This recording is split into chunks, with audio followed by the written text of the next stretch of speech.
All right, guys, we're going to be looking over the training for the week of the 27th to the 31st. We're closing out March.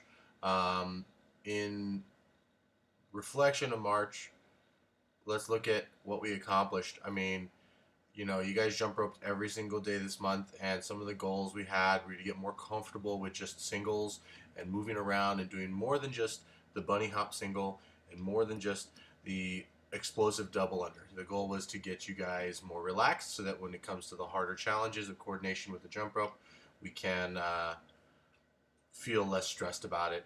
I'm currently working on planning out a guest seminar. I'm going to have a very, very talented kettlebell, club bell, and jump rope coach possibly come in and do a 1 day seminar, maybe like a 3 to 4 hour seminar at the gym. And there'll be more details on that, but it's really exciting. He's one of my favorite coaches of all time, and he always comes in and does action-packed seminars wherever he goes. So be on the lookout for that. If you really want to step it up, great. If you see double unders or other jump rope movements in the horizon in April's workouts, then I just want you to tackle them and look at the amount of time you spent accumulating ability in March and see that it is a long game and that every day we do something, we make it better. All right. Oversight or overview in this week's training. You guys squatted a lot this last week, and you may have felt it. In the classes I was teaching, I got a lot of, moans and groans about how sore everybody was. So, that's the lesson. If you're sore, it's because you didn't prepare properly for the week. You're going to get some tightness and things like that, but if you've been here for over a year training with us and you've got that much time consistently, soreness should never really get you that bad because you should be doing self-care before and after the workouts, okay? Let it be a lesson. I'm not going to make the workouts easier because you guys aren't doing self-care.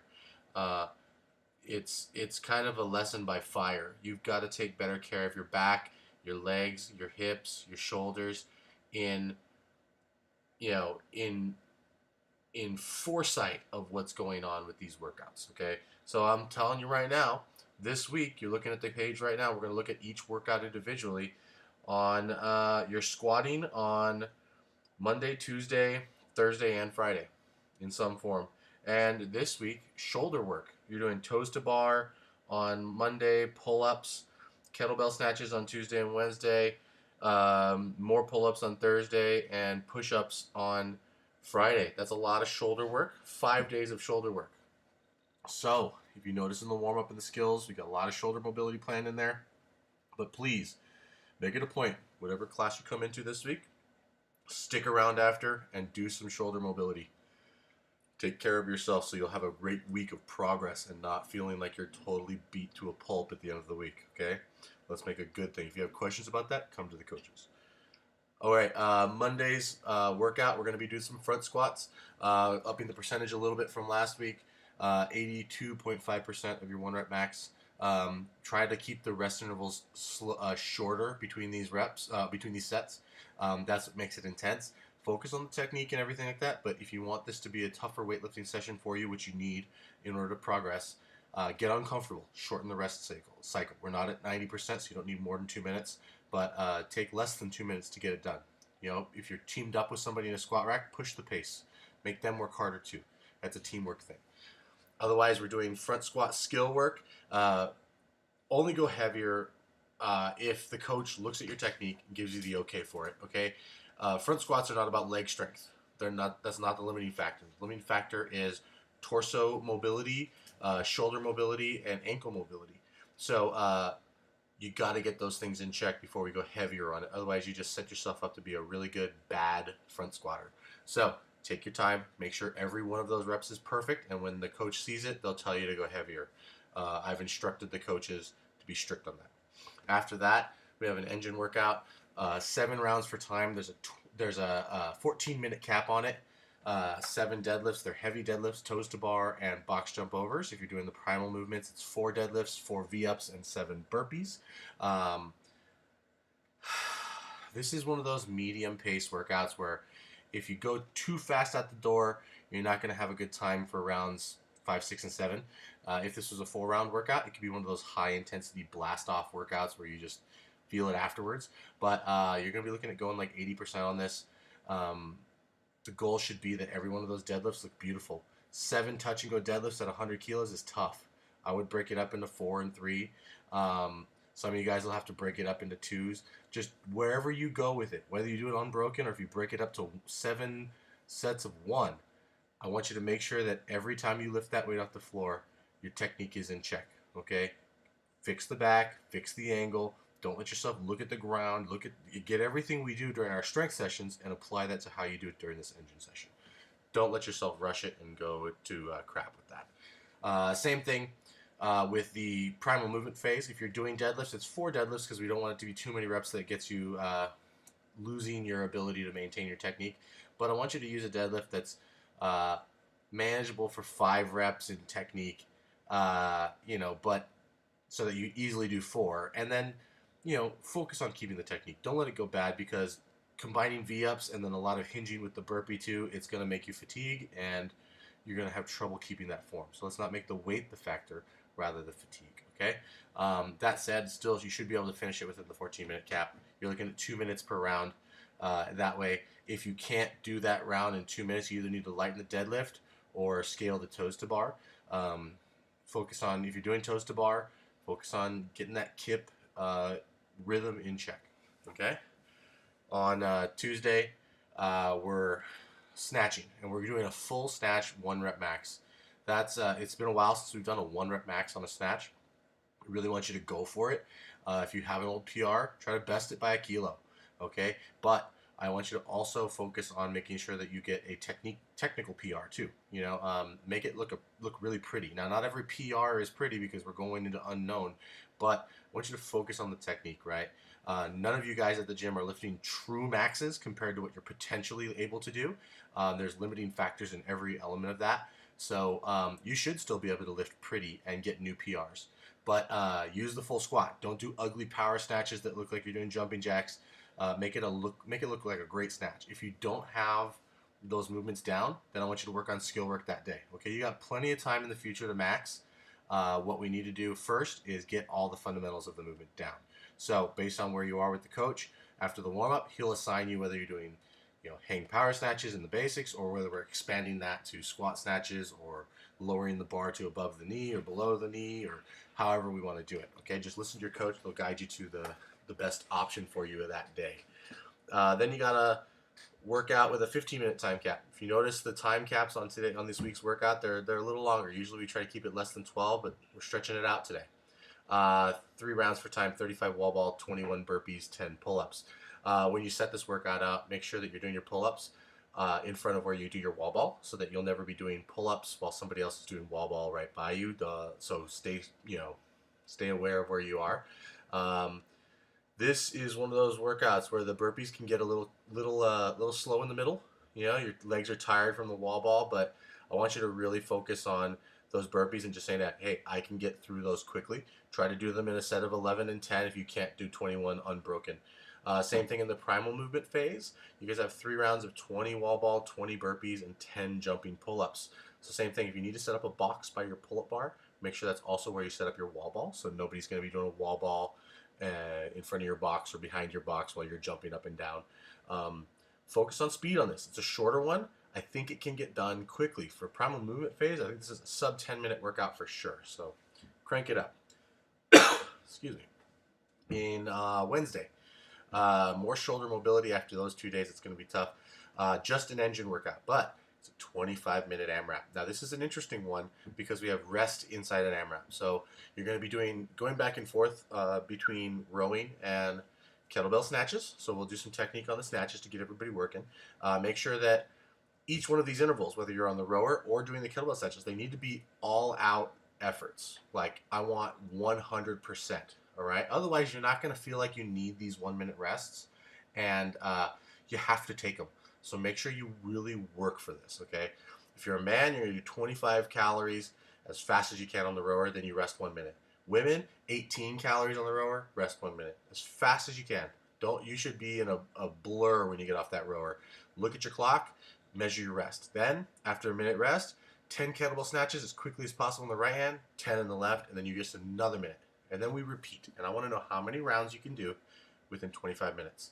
The first thing you do, you have to keep present, is just look at the clock, add a minute. That's when you start. Look at the clock, add a minute. That's when you start the next section. Just keep account with the clock. Okay, get the poker chips out and keep tracks of your rounds. I want you guys to be in a mess after this workout. Okay, it's short interval training, and I want the efforts to be 100% every time. Whatever you got, give me 100% of that. All right. If we're doing the primal movement phase, I want you guys to start exploring what it feels like to give that kind of an effort. 15 calorie row, guy or girl, just focus on giving a hard 15 calories, and then the 10 kettlebell snatches as well. You guys will probably be using a lighter weight.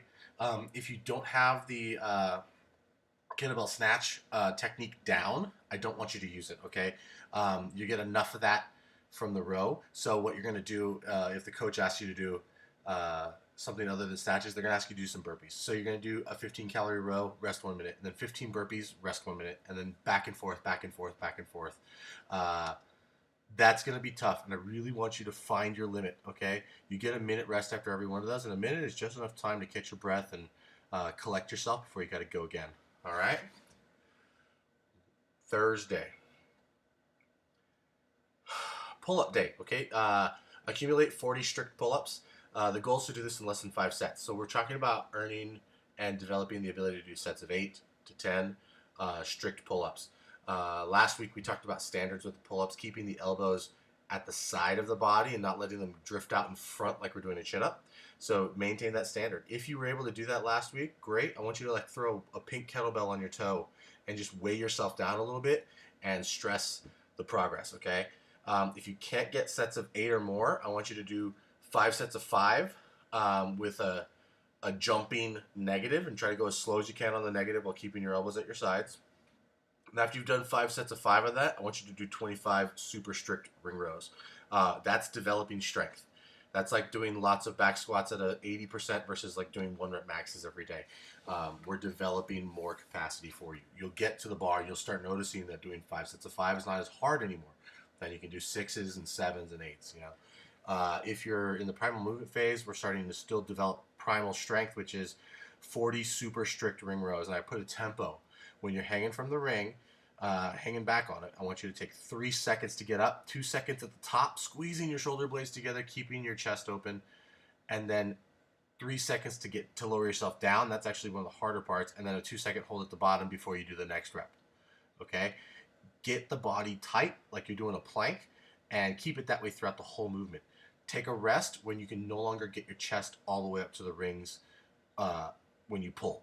Okay, that's your sign. Hey, take 2 minutes, rest, then get some more, and I just want you to keep doing that until you've accumulated 40. This should really burn. You should be shaking. It should feel like an earthquake. All right. After that, another longer engine workout, 20-minute AMRAP. So obviously tempo the pace. 5 wall walks, 20 lunges, 10 chest to bar pull-ups. This can get pretty spicy on the legs, so take some time afterwards to do some self-care on the quads and hips so you have strength for tomorrow's workout or Friday's workout. If you're doing the primal movement phase, it's a 16-minute AMRAP, a little shorter. You're going to do 2 wall walks, still doing 20 lunges, and then you're going to do 10 Russian kettlebell swings instead of the jumping chest to bar pull-ups, just because you're not going to be ready for more when you already just accumulated 40 strict ring rows. But use a kettlebell weight that's a little bit more challenging for you. Your back should be nice and fresh, and kind of go for it. Let's see what kind of work we can get done. Again, self-care on the legs after this, because lunges tend to be a little bit more potent than squats with making us sore. Friday, overhead squat work. If you don't have an overhead squat 1 rep max, then you can use a equation based off your 1 rep max back squat. 55% of your back squat should be your 1 rep max overhead squat. From there, use 85% of that potential overhead squat max. So put a little example there how the math gets done. Primal movement, you're either working on overhead squat technique because you haven't done it very much. Go for it. You know, work on the position, stay active during it. You should always be pressing up against the bar, all the points of performance. The coaches will help you with that.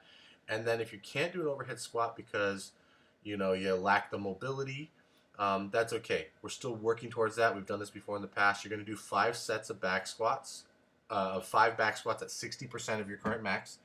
Then with another bar, you're going to do 5 SOTS presses. Now, if you did SOTS presses with sitting on the bench before, great. I want you to try to do it in the squat this time. So sit in front of the bench, drop all the way down to that squat, and press the barbell overhead. If you need some place in the middle, use the smaller box so that it's a little shorter than the bench, but not quite the bottom of your squat, but really start working that stretch. These are the progressive steps to getting you a better overhead position, and you have to have them before we can let you go heavy. It's just safe, okay? So really make a point of doing those movements well. Okay, after that, again, 18-minute time cap, longer workouts this week, 4 rounds for time, 15 front rack barbell lunges, 15 hand release push-ups, and a 400-meter run. I always say this when we have workouts of this kind of structure, don't sandbag the run, okay? It's a lot of lunges, but you know what? Don't let it affect the run, okay? Just get out there and move. Primal movement phase, 25 kettlebell swings. Again, use a heavier kettlebell weight than you've been using last week in the warm-ups and workouts. 15 hand release push-ups and a 400-meter run. You got 18 minutes to do this, and I think it can be done, okay? Again, really push it this week. If you have questions about mobility and what to do to keep your body fresh throughout the week, feel free to pull me aside, shoot me a text message. You know, we want you to make this training progressive, but we don't want you to kill you. And we want you to feel great when you leave, not like you've been too beat up. So if on Thursdays and Fridays you're coming in and you're feeling a little too busted, then that means there's something not adding up and we need to make some adjustments. So please always feel free to contact me and ask me questions. I'm glad to help. And keep an eye out. We're going to make an announcement this week. I've drafted up a skeleton program for the programming between now and the beginning of the 2018 CrossFit Open. So if you're interested in that, I'm going to post it on the private Facebook group here. It'll be like a poster skeleton. We'll probably hang it up in the gym somewhere as well, so you guys can have an idea of the agenda. Okay.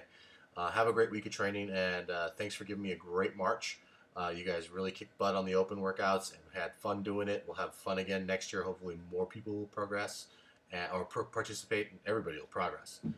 So, yeah, have a great week, guys. I'm available if you need me.